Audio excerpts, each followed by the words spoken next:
Salut tout le monde et bienvenue dans cette toute nouvelle vidéo dans la continuité des deux dernières dans lesquelles nous avions parlé des deux premières règles sur les trois règles indispensables en communication non verbale qui sont, comme j'aime les appeler, les trois règles d'or. Nous avions vu donc le cluster, l'ensemble de gestes à observer et non pas à observer juste un seul geste.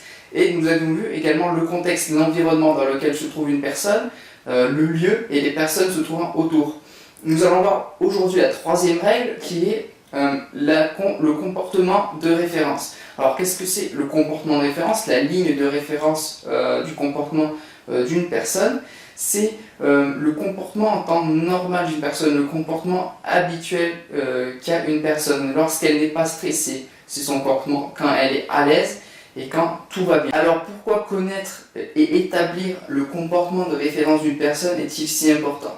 Ce qui est important ici, c'est que en connaissant le comportement habituel, le comportement de base d'une personne, vous pourrez à partir de là identifier tout changement, identifier tout confort ou inconfort par rapport à cette ligne de référence.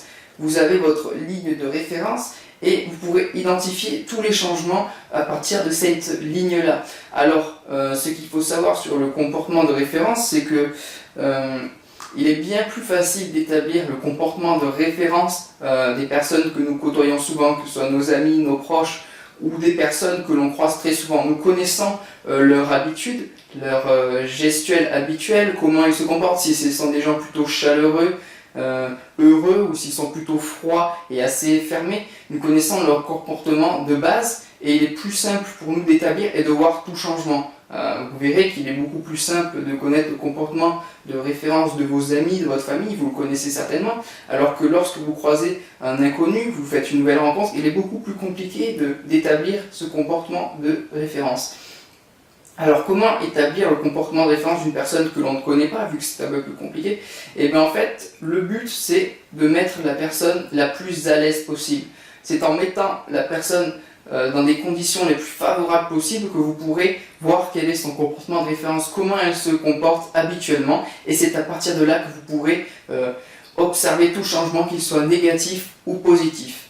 Donc le comportement de référence c'est ça, c'est avoir une ligne, un comportement de base et à partir de celui-ci pouvoir identifier tout changement.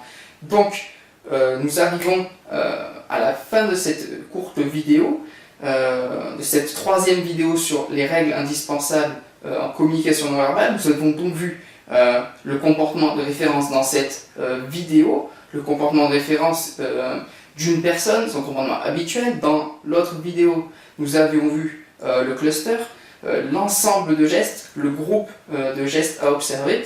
Et la première vidéo était sur le contexte, l'environnement dans lequel se situe une personne. Ces trois règles sont indispensables. Lorsque vous analysez le comportement non verbal d'une personne, vous devez penser à ces trois règles. Quel est l'environnement? Quelles sont les personnes? Quel est le lieu dans lequel nous nous trouvons? Quel est le comportement de référence de la personne que j'observe? Et enfin, quels sont les gestes, l'ensemble de gestes ayant une même signification que j'observe sur mon interlocuteur.